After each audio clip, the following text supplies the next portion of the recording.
The night sky glowed an angry orange as flames tore through the old cabin at the edge of the prairie, smoke curling into the heavens like a dark signal of despair. But within those roaring timbers was a cry, faint yet desperate, the kind that could pierce the heart of even the hardest man. John Ryder, a cowboy known more for his quiet grit than for words, spurred his horse toward the inferno without a second thought, his chest pounding with a strange urgency he couldn't name. Leaping from the saddle, he pulled his bandana across his mouth and kicked the burning door wide open, the searing heat slapping against his face like a wall. Inside, amidst falling beams and the crackle of wood surrendering to fire, he spotted the source of the cry, a baby, barely more than a bundle, abandoned in a wooden cradle now singed by flame. Without hesitation, John scooped the child into his arms, shielding the little one with his body, and carried him out, into the night just as the cabin groaned and collapsed in on itself, sparks shooting into the air like fireworks of destruction.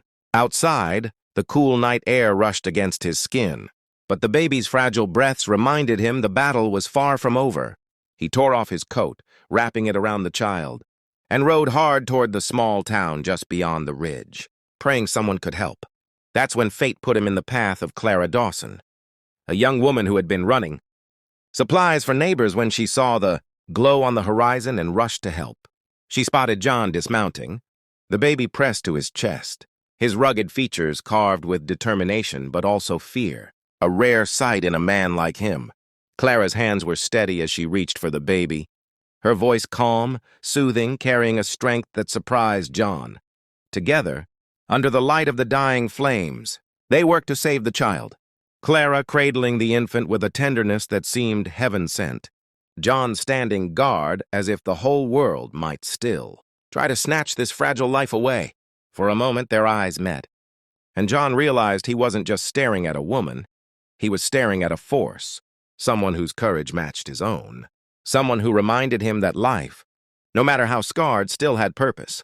As dawn crept over the prairie, painting the ashes of the cabin with streaks of gold, the child stirred and let out a small, defiant cry, proof of life where death had nearly claimed its prize. Clara smiled through tears, and John felt something stir within him, something he had long buried beneath layers of loneliness and duty. He had gone into the fire believing he was saving a child, but he walked out of it realizing he had been saved too, in a way he hadn't expected. For in meeting Clara, he found not just an ally, but a glimpse of a future worth fighting for, a family, a hope, a second chance.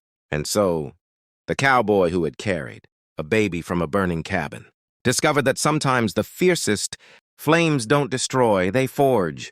This was not the end of his story, but the beginning of a new one, a tale of courage, redemption, and love born out of fire and fate. And dear friends, if this story touched your heart, if you believe in the power of courage and the magic of second chances, then I invite you to join this journey with us, subscribe to the channel, share these stories, and let's keep the fire of hope alive together. Because every story we tell has the power to change a life, maybe even yours.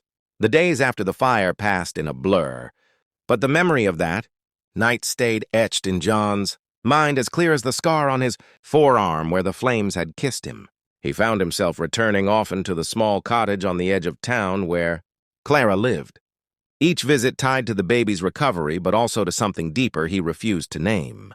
The child, now safe in Clara's arms, had been given the name Samuel, though no one knew whose blood ran in his veins or why he had been left in that cabin to perish. John spent his mornings working cattle on the open range, yet his evenings always seemed to end at Clara's porch, where laughter softened the silence and the sound of Samuel's tiny breaths filled the spaces between their words. Clara had a way of making even the harshest prairie winds seem gentle, her voice calm, her spirit unyielding, and though John had weathered storms and stared down death, he found himself unprepared for the storm she stirred inside him. One evening, as the sun melted behind the horizon, Clara thanked him again for saving Samuel, her eyes shimmering with a gratitude that went far beyond words, and John shook his head, insisting he had done what any man ought to do. Though in truth he knew it was more than duty that had driven him into the fire.